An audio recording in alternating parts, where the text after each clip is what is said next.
അപ്പോൾ ഇതേ പിറ്റേ ദിവസമായിട്ടോ എൻ്റെ മുഖമൊക്കെ ഒന്ന് ചീർത്തിരിക്കണ്ടല്ലേ. ഞാൻ പറഞ്ഞു മൊത്തത്തിലൊരു സുഖക്കുറവ് തോന്നുന്നുണ്ട്. ഓർഗാന്തിയുടെയും ഇതിൻ്റെയൊക്കെ ഞാൻ ഉറങ്ങിയിട്ടും എനിക്കതങ്ങോട്ട് വിട്ട് മാറുന്നില്ല കേട്ടോ. ഏട്ടൻ രാവിലെ എത്തിയിട്ടുണ്ട്.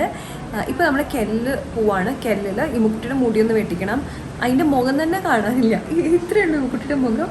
അപ്പോൾ മുടിയൊക്കെ വന്നിട്ട് ഇത്ര, അപ്പോൾ മുഖത്തിന് ഇത്ര ഭാഗമേ കാണുന്നുള്ളൂ. അപ്പോൾ എന്തായാലും മുടി ഒന്ന് ഷോർട്ട് ആക്കണം. പിന്നെ എനിക്കൊന്ന് ഹോട്ട് ഓയിൽ മസാജ് ചെയ്യണം. നാളെയാണ് നമുക്ക് പരിപാടി ഉള്ളത്. അപ്പോൾ അങ്ങനെയാണ് ഇപ്പോഴത്തെ തീരുമാനം. നമുക്ക് ഇറങ്ങിയാലോ? അപ്പോൾ ഞാൻ ഹോട്ട് ഓയിൽ മസാജ് ചെയ്യാനാണ് കേട്ടോ വന്നിട്ടുള്ളത്.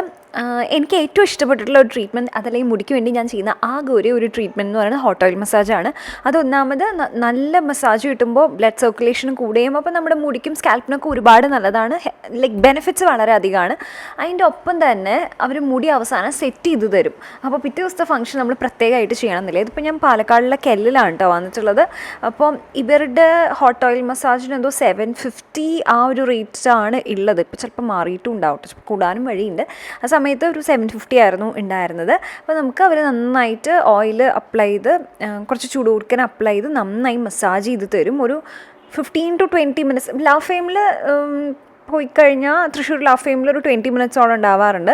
ഇവിടെ ഒരു 15 to 20 അങ്ങനെയാണ് ഉണ്ടാവാറുള്ളത്. വേറെ സ്ഥലത്ത് വേറെ പോലെ, നമുക്കൊന്നും ഇങ്ങനെ പറയാൻ പറ്റില്ല കേട്ടോ ഇന്നതുപോലെയാണെന്നുള്ളത്. അതൊക്കെ ഡിപ്പെൻഡ് ചെയ്യുമല്ലോ. എന്തായാലും ഇത് ഉള്ള കാര്യം തന്നെയാണ് ഹോട്ട് ഓയിൽ മസാജ്. നമ്മൾ ലാസ്റ്റ് ഒന്ന് ഇങ്ങനെ ഡ്രയർ വെച്ച് സെറ്റ് ചെയ്ത് തരും. മുടി നല്ല ഭംഗി ഉണ്ടാവും കേട്ടോ കാണാനായിട്ട്. അപ്പോൾ എപ്പോഴും നമുക്ക് ഹെയർ കട്ട് ചെയ്യണമെന്നോ അതല്ലെങ്കിൽ മുടി കംപ്ലീറ്റ്ലി ഭയങ്കര സ്ട്രെയിറ്റൻ ചെയ്യണം അങ്ങനെയൊന്നും ഉണ്ടാവില്ലല്ലോ. ഒരു ബ്ലോ ഡ്രൈ എഫക്റ്റ് മതി. അങ്ങനെയാണെങ്കിൽ ഞാൻ പറയാം ഹോട്ട് ഓയിൽ മസാജ് ചെയ്യായിരിക്കും നല്ലത്. അങ്ങനെയാകുമ്പോൾ ആ ഹോട്ട് ഓയിൽ മസാജിൻ്റെ ബെനിഫിറ്റും കിട്ടും, ഹെയർ നമുക്ക് സെറ്റായി കിട്ടുകയും ചെയ്യുമല്ലോ. ഞാൻ എപ്പോഴും അങ്ങനെയാണ് കേട്ടോ ചെയ്യാറുള്ളത്.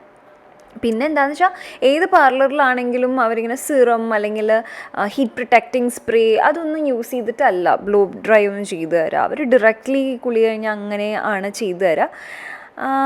അപ്പോൾ അങ്ങനെ ഏത് പാർലറിൽ പോയി ചെയ്താലും അങ്ങനെ ഒരു ഇത് എനിക്ക് തോന്നിയിട്ടുണ്ട്, പ്രശ്നമായിട്ട് എനിക്ക് തോന്നിയിട്ടുണ്ട്. കുറച്ച് ഹീറ്റ് പ്രൊട്ടക്റ്റിംഗ് സ്പ്രേ യൂസ് ചെയ്തിട്ട് ചെയ്യുകയാണെങ്കിൽ നമുക്കതൊരു വിശ്വാസമാണ്. അതുപോലെ തന്നെ ലൈക്ക് അത് നമ്മുടെ മുടിക്ക് ഡാമേജ് ഇല്ലാണ്ടും ഇരിക്കുമല്ലോ, അതൊരു കാര്യമുണ്ട്. പക്ഷെ വല്ലപ്പോഴും ആയതുകൊണ്ട് ഇറ്റ്സ് ഓക്കെ അങ്ങനെ വിചാരിച്ചാൽ മതി. കണ്ടോ മുടി ഇപ്പോൾ എന്ത് രസമായിട്ടാണ് കിടക്കണേ, നല്ല രസമായിട്ട് സെറ്റ് ചെയ്ത് തന്നിട്ടില്ലേ. അപ്പോൾ ഒരു 750-800 ഉള്ളിൽ നമുക്ക് ഹോട്ട് ഓയിൽ മസാജും ഹെയർ സെറ്റിങ്ങും എല്ലാം കൂടിയിട്ടാവട്ടെ. ഇനിയിപ്പോൾ ഇമ്മക്കുട്ടിയുടെ ഹെയർ കട്ടാണ്. അപ്പോൾ ആദ്യം അവർ ഹെയർ വാഷ് ചെയ്യും. ഇമ്മയ്ക്ക് ഭയങ്കര ഇഷ്ടമാണ് ഈ ഹെയർ വാഷ് ഷാമ്പൂ ഇങ്ങനെ ചെയ്യണത്. നമ്മളാകുമ്പോൾ ഹാൻഡ് ഷവർ വെച്ചിട്ടൊക്കെ ചെയ്ത് കൊടുക്കുമ്പോൾ ഇത്തിരി അസ്വസ്ഥത ഉണ്ടാവുമല്ലോ ചെറിയ കുട്ടികൾക്ക്. ഇത് നമുക്ക് കിടന്നിട്ട് ചെയ്യുമ്പോൾ ഭയങ്കര ഇഷ്ടമാണ്. അപ്പോൾ മുടി ഇമ്മക്കുട്ടിയുടെ സ്ഥിരം മുടി ഇങ്ങനെ തന്നെയാണ് കേട്ടോ വെട്ടാറുള്ളത്. ബാക്കിൽ സ്ട്രെയിറ്റ് ആയിട്ട് വെട്ടും, ഫ്രണ്ടിൽ ഇങ്ങനെ നമ്മുടെ ഡോറ എന്നൊക്കെ എന്തായാലും ഡോറയുടെ ഹെയർ കട്ട് പോലെ ഫ്രണ്ടിലേക്ക് ഇട്ടിട്ട് ഇങ്ങനെ കട്ട് ചെയ്ത് കൊടുക്കുകയാണ് കേട്ടോ ചെയ്യാറുള്ളത്. ഇത് നമ്മൾ ഒരു 2 മാസം 3 മാസം കൂടുമ്പോൾ തന്നെ ചെയ്യാറുണ്ട്. കാരണം ഇമ്മക്കുട്ടിയുടെ മുടി പെട്ടെന്ന് നീളം വെക്കുന്ന മുടിയാണ്. അപ്പോൾ അതുകൊണ്ട് 2-3 മാസം കൂടുമ്പോൾ ചെയ്യാറുണ്ട്. ഞാൻ എന്നിട്ട് പറയും എപ്പോഴും കുറച്ചുകൂടി കയറ്റി വെട്ടിക്കോളൂ എന്ന് പറയാറുണ്ട്. ഇനിയിപ്പോൾ ഇത് ഉണങ്ങിക്കഴിഞ്ഞാൽ ഒന്നും കൂടി കയറി പോകട്ടോ. മുടി ഒന്ന് ഷേപ്പ് ചെയ്തെടുത്തിട്ടുണ്ട്. ചിലപ്പോൾ ഞാനും വെട്ടിക്കൊടുക്കാറുണ്ട്. ഇപ്പോൾ എനിക്ക് തോന്നുന്നു 350 റുപ്പീസോ 350-400 റുപ്പീസാണ് കിഡ്സിൻ്റെ ഇങ്ങനത്തെ ഹെയർ കട്ടിന് വേണ്ടിയിട്ടുള്ളത്. അപ്പോൾ ഒരു സ്ലോമോ എടുക്കാമെന്ന് വിചാരിച്ചു. മുടി വെട്ടിക്കഴിഞ്ഞാൽ ഒരു സ്ലോമോ മസ്റ്റല്ലേ. അപ്പോൾ അങ്ങനെ ഒരു സ്ലോമോ എടുത്തു. ഈ കുട്ടി ഹാപ്പിയായി മുടി വെട്ടിപ്പോൾ, സന്തോഷമായി. നമ്മൾ ഇപ്പോൾ എടുത്ത് കഴിച്ചോ? നമ്മളിപ്പോൾ അശോക് ഭവനിലാണ് കേട്ടോ. കോഴിക്കട്ട തീർന്നു, which was very very very sad. ആകെ ഉള്ളത് ഈ കോളിഫ്ലവർ ബജ്ജിയാണ്. അപ്പോൾ നമ്മളത് കഴിക്കാമെന്ന് വിചാരിച്ചു. ഞാൻ ചിക്കനാന്ന് സങ്കല്പിച്ച് നമുക്ക് വേണമെങ്കിൽ കോളിഫ്ലവർ ബജ്ജി കഴിക്കും. ഇതാട്ടോ കോളിഫ്ലവർ ബജ്ജി, നല്ല ടേസ്റ്റ് ഉണ്ട്. ബേബി ടേസ്റ്റ് ചെയ്ത് നോക്കണം. ബേബി ചൂടാറിയിട്ട് വേണം. പിന്നെ ഒരു കാപ്പിട്ടോ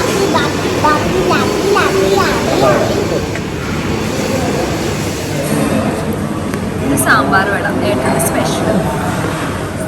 പോണ വഴിക്ക് ഒരു മുട്ട ബജ്ജി മേടിച്ചു തരും. സമയം ഉണ്ടാവും. സോ യമ്മിട്ടോ. അതിവിടെ കിട്ടില്ല. ഇമ്മക്കുട്ടിക്ക് ഒരു ദോശ അല്ലേ പൊന്നു? അല്ലേ സൈഡിൽ നിന്ന് തുടങ്ങിക്കോളൂ കണ്ണ. നമ്മളിപ്പോൾ അശോക് ഭവനിൽ നിന്ന് ഭക്ഷണമൊക്കെ കഴിച്ച് ഏട്ടന് ചെരുപ്പ് മേടിക്കാൻ പോയിരിക്കുകയാണ് കേട്ടോ. പക്ഷേ ഇമ്മക്കുട്ടിയാണ് അതിൻ്റെ ഇടയിൽ ഓടി കിടക്കണം. ഇമ്മക്കുട്ടിക്ക് വേണ്ടി മേടിക്കണം. ഇങ്ങനെ ജസ്റ്റ് പുറത്തേക്ക് പോകുമ്പോൾ ഒക്കെ ഇടാൻ പറ്റിയിട്ടുള്ള ചെരുപ്പ്, പാർട്ടി അങ്ങനത്തെ ഇതിനൊക്കെ ഇടാൻ പറ്റിയ ചെരുപ്പ് ഇമ്മക്കുട്ടിയുടെ കയ്യിൽ ഓൾറെഡി ഉണ്ട്. അപ്പോൾ ഏട്ടന് ഇത് ഇങ്ങനത്തെ ലൈക്ക് ഷൂ മോഡൽ അങ്ങനത്തെ വരില്ലേ, അപ്പോൾ അത് എടുക്കാമെന്ന് വിചാരിച്ചിട്ട് നമ്മളിങ്ങനെ നോക്കി 5-6 കടയിൽ പോയിട്ടോ. ഒന്നും അങ്ങോട്ട് സെറ്റ് ആവുന്നുണ്ടായിരുന്നില്ല. പിന്നെ ഈ കടയിൽ തന്നെയാണ് കേട്ടോ നമ്മൾ അവസാനം എടുത്തത്. ഏതാ കട എന്ന് എനിക്കറിയില്ല. എനിക്ക് പാലക്കാട് അത്ര വശമില്ല കേട്ടോ. പാലക്കാട് ഞാൻ സ്ഥിരം പോയിരുന്നത് ആദ്യം നാച്ചുറൽസിൽ പോകുമായിരുന്നു എന്തെങ്കിലും ഉണ്ടെങ്കിൽ. അത് കഴിഞ്ഞ് പിന്നെ ഞാനിപ്പോൾ കെല്ലിലാണ് പോണത് എന്തെങ്കിലും ഉണ്ടെങ്കിൽ. തൃശ്ശൂരാണെങ്കിൽ ലാഫേമിൽ പോവും. പാർലേഴ്സിലൊക്കെ പോകേണ്ട ആവശ്യമില്ല ഉണ്ടാവില്ല, കാരണം ഞാൻ ഗോവയിൽ എവിടെയും പാർലറിലൊന്നും പോയില്ല കേട്ടോ. ഈ ഹോട്ടൽ മസാജ് ഇവിടെ നമ്മുടെ നാട്ടിൽ തന്നെയാണ് കൂടുതൽ ഇഷ്ടം.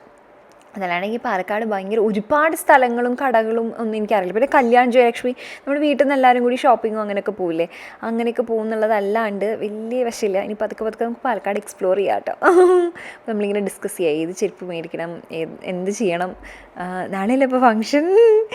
അപ്പോൾ അതിൻ്റെ ഒരുക്കങ്ങളായിരുന്നു. ലാസ്റ്റ് മിനിറ്റ് എന്തൊക്കെ പറഞ്ഞാലൊരു ഓട്ടപ്പാച്ചിലുണ്ടാവുമല്ലോ, എന്തൊക്കെ നമ്മൾ റെഡിയാക്കി വെച്ചു എന്ന് പറഞ്ഞാലും. അപ്പോൾ നമ്മളിങ്ങനെ പോയി ഓരോന്നൊക്കെ മേടിക്കുകയും ഇങ്ങനെ നോക്കി നടക്കുകയാണ്. ഇനി ഇത് കഴിഞ്ഞ് കഴിഞ്ഞാൽ നമുക്കൊരു ലൈക്ക് ഒരു ഇതിൽ പോകണം, ഫാൻസി സ്റ്റോറിലൊക്കെ പോകണം, കുറച്ച് സാധനങ്ങൾ മേടിക്കാറുണ്ട്. അത്രയേ ഉള്ളൂ കേട്ടോ. അപ്പോൾ ഇതാണ് എൻ്റെ ഔട്ട്ഫിറ്റ്, മിന്ത്രയിൽ നിന്ന് മേടിച്ചിട്ടുള്ളതാണ് കേട്ടോ. ഹലോ, അപ്പോൾ നമ്മൾ വീട്ടിലെത്തി. മുടിയൊക്കെ ഞാൻ നോക്കി പിടിച്ച് കെട്ടിയിട്ടോ. എനിക്ക് നാളേക്ക് കുളിക്കരുത് എന്നുള്ളൊരു ഉദ്ദേശത്തിലാണ് ഞാൻ ഇത് പോയി ഇന്ന് തന്നെ ഹോട്ടൽ മസാജ് ചെയ്തത്. അപ്പോൾ അവർ സെറ്റ് ചെയ്ത് തന്നല്ലോ. അപ്പോൾ നാളെ പിന്നെ അഴിച്ചിട്ട് അങ്ങോട്ട് പോയാൽ മതി.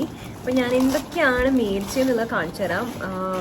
നല്ല കടയായിരുന്നു കേട്ടോ, പക്ഷെ ഭയങ്കര എക്സ്പെൻസീവാണ്. ഈ ഒരു സ്ക്രഞ്ചിക്ക് തന്നെ 40 രൂപയുണ്ട്. ഈ മുക്കുട്ടിക്ക് 2 ഭാഗം കൊമ്പ് കെട്ടാന്നാണ് വിചാരിക്കുന്നത്, അല്ലെങ്കിൽ ഒരു ഭാഗമാണെങ്കിൽ ഒരു ഭാഗം കൊമ്പ് കെട്ടാന്നാണ് വിചാരിക്കുന്നത്.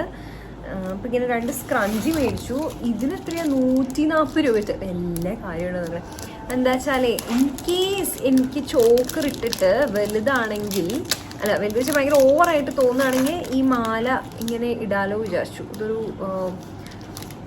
ഒരു റോസ് ഗോൾഡ് ഷെയ്ഡിൽ വരണതാണ്. 180 രൂപയ്ക്കാണ്. ഇതിന് പെൻഡൻറ്റ് നല്ല രസമുണ്ട് കേട്ടോ. ഇതിങ്ങനെ കിടന്നിങ്ങനെ ഷൈൻ ചെയ്യും, നല്ല രസമുണ്ട്. 180 രൂപയുണ്ട്. ഭയങ്കര എക്സ്പെൻസീവ് ആണ്. പക്ഷേ കടകളിൽ നിന്ന് മേടിക്കുമ്പോൾ അങ്ങനെ തന്നെയാണ്, നമ്മൾ ലോക്കൽ സ്റ്റോറിൽ നിന്ന് മേടിക്കുമ്പോൾ അങ്ങനെയാണ്. ഇതിന് 120 രൂപയ്ക്കുണ്ട്. പക്ഷെ നല്ല ഭംഗി കിട്ടും. ഈ മുക്കുട്ടിക്ക് വേണ്ടിയിട്ട് മേടിച്ച വാളയാണ്. ഇത് ഡ്രസ്സാരൊക്കെയാണ് മുക്കുട്ടിയുടെ ഡ്രസ്സിനൊപ്പം നന്നായിട്ട് ചേരും കേട്ടോ. മറ്റേ ഡ്രസ്സ് എന്ത് ഭംഗിയാണെന്നറിയാം കാണാനായിട്ട്. പിന്നെ ഇത് സാധാരണ ഒരു ക്ലച്ച് ക്ലിപ്പ്. അപ്പോൾ ഇതൊക്കെയാണ് നമ്മൾ മേടിച്ചത്. ഇനിയിപ്പോൾ നാളെ വേറൊരു പണിയുണ്ട്. എന്താണെന്നറിയോ, ഏട്ടനും നമ്മൾ കല്യാണിന് മേടിച്ച് കൊടുത്തപ്പോൾ ആകാവില്ല. 40 കേട്ടോ സൈസ് മേടിച്ചത്, അതാണ് മേടിക്കാറുള്ളത്. പക്ഷെ 42 വേണം. അപ്പോൾ കുറച്ച് ടൈറ്റായി. ഇനി കുറച്ച് വണ്ണം കുറഞ്ഞാൽ അത് ഇടാൻ പറ്റില്ല. അപ്പോൾ കുർത്ത ഇടാൻ പറ്റില്ല. ശരിക്കും മാച്ചിങ് ആയിട്ടായിരുന്നു. ഞാനും ഒരു പിങ്കി മോവ് ഷെയ്ഡിലുള്ളതാണ് മേടിച്ചത്. ഏട്ടനും ഇങ്ങനത്തെ ഒരു ഷെയ്ഡ്, ഇമ്മക്കുട്ടിക്ക് പേർപ്പിൾ. അപ്പോൾ അങ്ങനെ ഒരു ഫാമിലി ആയിട്ട് വരുമ്പോൾ നല്ല മാച്ചിങ് ആയിട്ടുണ്ടാവും. ഇനിയിപ്പോൾ നാളെ രാവിലെ പോയി നോക്കുമ്പോൾ പാന്തലൂൺസിൽ പോകാമെന്ന് വിചാരിക്കണം. അവിടെ ഇങ്ങനത്തെ കുർത്ത ചൈനീസ് കോളർ കുർത്താസ് ഉണ്ട്. പക്ഷെ നമുക്ക് കിട്ടുമോ എന്നറിയില്ല. നോക്കി അലയാൻ മാത്രമുള്ള സമയമില്ല. നമുക്ക് നാളെ ഒരു 11:30-12 ആകുമ്പോഴേക്കും ഇറങ്ങണം. എന്നിട്ട് പോണ വഴിക്ക് ഭക്ഷണം കഴിച്ചിട്ട് വേണം അവാർഡ് ഫംഗ്ഷൻ കഴിഞ്ഞിട്ട് പോകാനായിട്ട്. അപ്പോൾ അങ്ങനത്തെ ചില കാര്യങ്ങളൊക്കെ ഉണ്ട്. അപ്പോൾ അറിയില്ല കേട്ടോ, നമുക്ക് നോക്കി നോക്കാം എങ്ങനെയാണെന്നുള്ളത്. അപ്പം അത്രയേ ഉള്ളൂ. നമുക്ക് ഇന്നത്തെ വ്ളോഗ് ഇവിടെ നിർത്താം. ഇനി ഉള്ള വ്ളോഗ്, അതായത് എൻ്റെ അവാർഡ് ഫംഗ്ഷൻ വ്ളോഗ് നമ്മുടെ അസ്വി മലയാളം ചാനലിലാവട്ടുണ്ടാവുക. എന്തായാലും കണ്ടു നോക്കണേ. അപ്പം അത്രയേ ഉള്ളൂ. Love you all so much. ഞാൻ ഇട്ടിരിക്കണ ഈ കുർത്ത ഭയങ്കര കംഫർട്ടബിൾ ആയിട്ടുള്ള കുർത്തയാണ് കേട്ടോ. ഇത് മിന്ത്രയെന്നുള്ളതാണ്. ഇതൊരു ഡ്രസ് മോഡലിലുള്ളതാണ്. ഞാൻ ഓൾറെഡി കാണിച്ചുല്ലോ അല്ലേ. പിന്നെ ഇതിന് പോക്കറ്റ് ഉണ്ട്, പോക്കറ്റ്സ് ഇല്ല കേട്ടോ, പോക്കറ്റ് ഉണ്ട്, കാരണം ഈ സൈഡിലില്ല. അപ്പോൾ അത് നല്ലതാണ്, ടിഷ്യൂ. അപ്പോൾ ഞാനിതിൻ്റെ ഹോൾ വീഡിയോ ഓൾറെഡി അസ്വി മലയാളം ചാനലിൽ ചെയ്തിട്ടുണ്ടാവും, അതും കണ്ടു നോക്കണം കേട്ടോ. അത്രയേ ഉള്ളൂ. Love you all so much. By.